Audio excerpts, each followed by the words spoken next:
நண்பர்களுக்கு வணக்கம். அனைவரும் நலமாக இருப்பீர்கள். திருநெல்வேலி ஜோதிடர் எஸ் மணியன் பேசுகின்றேன். எனது ஜோதிட ஆசானும் எனது தந்தையுமாகிய கோவில்பட்டி திரு கே சங்கரன்பிள்ளை அவர்களையும் ஜோதிட மாமேதை ஜோதிட கலையரசு ஐயா ஆதித்ய குருஜி அவர்களையும் வணங்கி, இப்பொழுது துலாம் முதல் மீனம் வரையிலான 6 இலக்கணங்களில் பிறந்தவர்களின் குண இயல்புகளை பற்றி பார்ப்போம். ஏற்கனவே உள்ளிட்ட பதிவுகளில் மேசம் முதல் கன்னி வரையில் பிறந்தவர்களுடைய குண இயல்புகளை பார்த்திருக்கின்றோம். துலாம் முதல் மீனம் வரையிலான 6 இலக்கணங்களின் இயல்புகளை பற்றி தற்போது பார்க்கலாம். துலாம் இலக்கணம் சுக்கிரனின் இன்னொரு வீடாகும். இது ஒரு ஆண் ராசி. பஞ்சபூத தத்துவங்களில் காற்று தத்துவத்தை குறிக்கிறது. ராசி அமைப்பில் மேன்மை மிகுந்த சரராசியாகும். துலாம் தராசினை குறியீடாக கொண்டதாகும். தராசு எப்போதும் வியாபாரியின் கையில் இருக்கும். துலாம் லக்கணத்தில் பிறந்தவர்கள் சிறந்த வியாபாரிகளாக இருப்பார்கள். வேலை செய்வதை விட சொந்த தொழில் செய்வதை விரும்புவார்கள். இவர்களின் சிறப்பு குணம் என்னவென்றால், சென்டிமெண்ட் இல்லாதவர்கள். யார் தவறு செய்தாலும் அதை தவறுதான் என்று உறுதியாக சொல்வார்கள். கொள்கை பிடிப்பாளர்கள். எதற்கும் மசியாத உறுதியான எண்ணம் கொண்டவர்கள். எடுத்துக்கொண்ட ஒரு விஷயத்தில் நேராக சிந்தனையை செலுத்துபவர்கள். எதையும் சாதித்து காட்டுவார்கள். நடுநிலையாளர்கள்.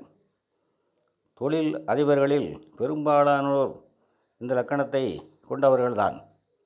லக்கண நாயகன் சுக்கிரனைப் போலவே உல்லாச விரும்பிகள். செயல்கள் எதிலும் ஒரு நளினம் இருக்கும். ஜாதகத்தில் சுக்கிரன் வலுவாக இருக்கும் பட்சத்தில் கலையாகவும் கலைத்தன்மை உடையவர்களாகவும் இருப்பார்கள். காலபுருஷன் என்று உருவகப்படுத்தப்படும் ராசி கட்டத்தின் 8வது ராசியாக விருச்சிகம் அமைகின்றது. இது ஒரு மறைவு பெண் ராசி. மர்மமான இடங்களை குறிப்பதே ஒரு மனிதனுக்கு மனோகுணத்தை தரக்கூடிய சந்திரன் இந்த ராசியில் நீச்சம் அடைகின்றார். பஞ்சபூத தத்துவத்தில் இது ஒரு நீர் ராசியாகும். ராசிகளின் அமைப்பில் சிரம் எனப்படும் நிலைத்தன்மை கொண்டது. சரம் என்பது இங்கே இயங்கிக் கொண்டே இருப்பது. சிரம் என்பது நிலையானது. உபயம் என்பது இயங்கிக் கொண்டும் நிலைத்தும் இருக்கக்கூடிய மாறுபட்ட அமைப்பு என்பதை சென்ற பதிவுகளில் சொல்லியிருக்கின்றோம். இது புரிந்து கொள்வதற்கு கடினமான ஒரு விஷயம்தான். ஜோதிடம் ஒரு மகா நுணுக்கமான கலை என்பதால் கடினமாக இருக்கும் விஷயங்களை திரும்ப திரும்ப யோசிப்பதன் மூலம், அதாவது மனதை அந்த விஷயத்தை பற்றி சிந்திக்க வைப்பதன் மூலம் சொல்லப்படும் கருத்தினை முழுமையாக புரிந்து கொள்ள முடியும். கடகம் என்பது சரத்தன்மை கொண்ட நீர் ராசி. சர நீர் என்பது இங்கே எப்போதும் ஓடிக்கொண்டே இருக்கும். நீர் என்ற அர்த்தத்தில் குறிப்பிடப்படுகின்றது. ஆற்றில் நீர் எப்போதும் ஓடிக்கொண்டே இருக்கும் என்பதால் கடகம் ஆற்றினை குறிக்கும் ராசியாகும். சிறநீர் என்பது நிலைத்திருக்கும் நீர் என்பதால் நீர் ஓடாமல் ஒரே இடத்தில் உள்ள கிணறு, குளம் போன்றவற்றை விருச்சகம் குறிக்கும். இயங்கும் நிலைத்திருக்கும் 2 குணங்களும் கலந்த உபய நீர் ராசி மீனம் என்பதால் ஓடும் மற்றும் நிற்கும் நீர் எனும் அர்த்தத்தில் மீனம் கடலை குடிக்கிறது. கடல் நீர் ஒரே இடத்தில் இருப்பதைப் போல தோன்றினாலும் உள்ளுக்குள் நீரோட்டங்கள் உண்டு. எப்போதும் அது மாறிக்கொண்டே இருக்கும். ஆகவே நிலைத்தும் இயங்கியும் இருக்கும் உபய நீருக்கு மீனம் சொல்லப்படுகிறது. மற்ற தத்துவங்களையும் இதைப் போலவே புரிந்து கொள்வதே ராசிகளின் குணங்களை அறிந்து கொள்ள உதவியாக இருக்கும். விருச்சிகம் என்பதே தேளின் உருவம் என்பதால் இந்த லக்கணக்காரர்கள் தேள் போல குட்டுவார்கள், பழிவாங்கும் குணம் உடையவர்கள் என்று சொல்லப்படுகிறது. ஆனால் இந்த குணம் லக்கணநாயகனான செவ்வாயின் சுபத்துவ சூட்சும விளைவை பொறுத்து மாறுபடும். விருச்சகம் செவ்வாயின் ராசி என்பதால் மேஷத்தைப் போலவே இவர்கள் கோபக்காரர்களாக இருப்பார்கள். அதிகார விரும்பிகள், நிர்வாகத்திறமை கொண்டவர்கள். இரக்கம் என்பதை இவர்களிடம் எதிர்பார்க்க முடியாது. கண்டிப்பானவர்கள். காலை மிதிப்பவர்களை சும்மா விட்டுவிட மாட்டார்கள். சந்தர்ப்பத்தை எதிர்நோக்கி காத்திருப்பார்கள். ஒரு கணத்தில் எடுத்தால் மறுகணத்தை காட்டு என்பதெல்லாம் இவர்களிடம் செல்லுபடி ஆகாது. பெரும்பாலான இராணுவம், காவல்துறை போன்ற சீருடை பணி அதிகாரிகள், மருத்துவர்கள் இந்த லக்கணத்தில் பிறந்தவர்கள்தான். ஜாதகத்தில் செவ்வாயின் வலுவை பொறுத்து கடுமையான கோபக்காரர்களாக இருப்பார்கள். அதே நேரத்தில் நேரெதிர் குணமாக உண்மையான அன்புக்கு எதையும் செய்வார்கள்.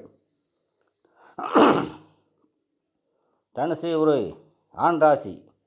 பஞ்சபூத தத்துவத்தில் நெருப்பையும் ராசி அமைப்பில் உபயத்தையும் குறிக்கிறது. நீர் இலக்கணங்களுக்கு சொன்னதைப் போலவே நெருப்பு இலக்கணங்களையும் பிரிக்கலாம். சர நெருப்பான மேஷம் யாருக்கும் பயன்படாத, கட்டுக்கடங்காத, விரைவாக பரவும் காட்டுத்தீயை குறிக்கும்.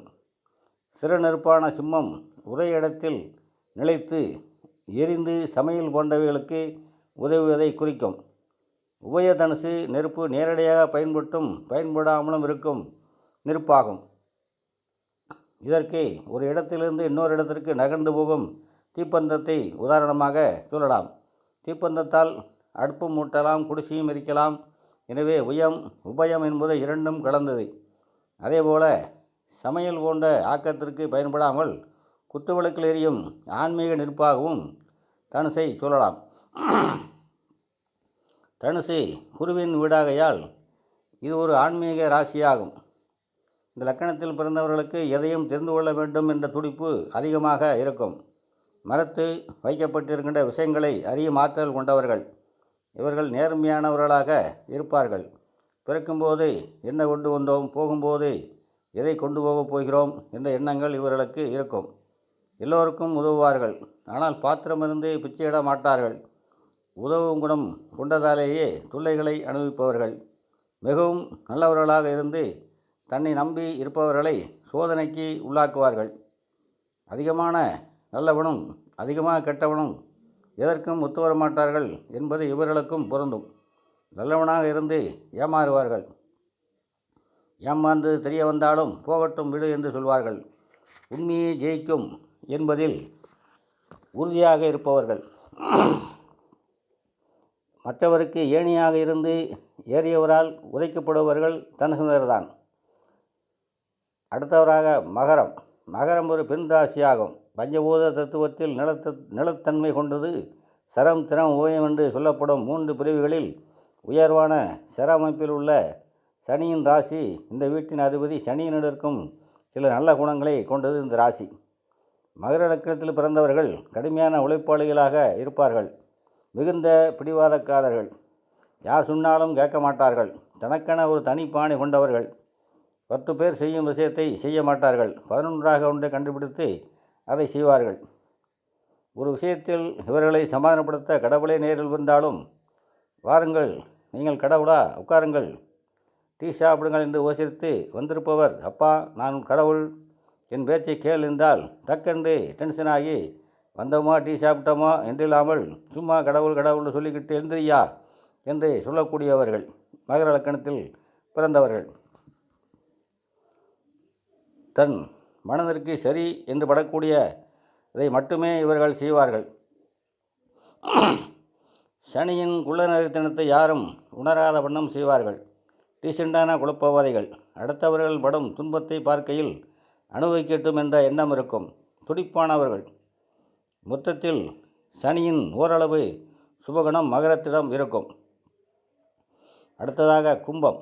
கும்பம் என்பது சனியின் இன்னொரு வீடு. ஆண் ராசி. சிறத்தன்மை கொண்டது. பஞ்சபூத தத்துவத்தில் காற்று ராசி. சனியின் சுபநிலையான ஆன்மீக முகம் இந்த ராசிக்கு உண்டு. கும்பத்தில் பிறப்பவர்கள் மிகவும் நிதானமானவர்களாக இருப்பார்கள். லக்கணநாதன் சனி பாவத்தம் பெற்றிருந்தால் அல்லது லக்கணத்திலேயே இருந்தால் மந்த புத்தி உடையவர்களாக இருப்பார்கள். கும்பத்தில் பிறந்து சனி நேலுரு பெற்றவர்கள் நிச்சயம் குள்ளமாக இருப்பார்கள். இவர்களுக்கு பின்னால் ஒருவர் இருந்து எதை செய்யவும் தூண்டிக்கொண்டே இருக்க வேண்டும். எப்போதும் ஒருவரின் தோள் மீது சாய்ந்து கொண்டு இருப்பவர்கள். சாகப் போகிறேன், சீக்கிரம் தண்ணி கொண்டு வா என்று சொன்னால் செத்த பிறகு பால் கொண்டு வருவார்கள். எதையும் சீக்கிரமாக செய்வார்கள் என்று எதிர்பார்க்க முடியாது.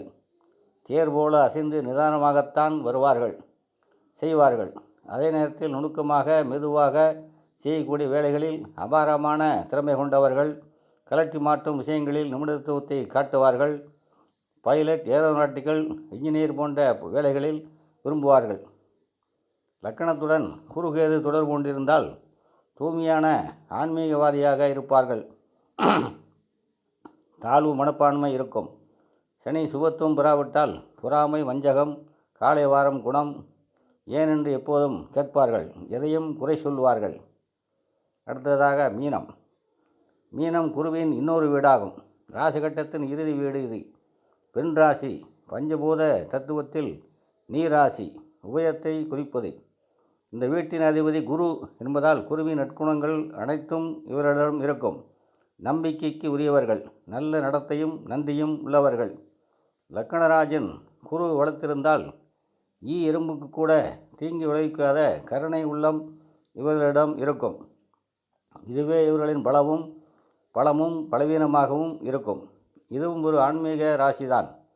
லக்கணத்தோடு சனிகேது தொடர்பு இருந்தால் மிகுந்த ஆன்மீக ஈடுபாடு இருக்கும். அசலான கலப்பற்ற ஆன்மீக எண்ணங்களை இந்த லக்கணம் தரும். மீனத்தில் பிறந்தவர்கள் மனச்சாட்சிக்கு பயப்படுபவர்களாக இருப்பார்கள். எது போனாலும் தனது பெயர் கெட்டுவிடக்கூடாது என்பதில் கவனமாக இருப்பார்கள். பணத்தை விட பெயர்தான் முக்கியம் என்று சொல்லுவார்கள். பணம் வேண்டுமா புகழ் வேண்டுமா என்று கேட்டால் யோசிக்காமல் புகழை தேர்ந்தெடுப்பவர்கள்.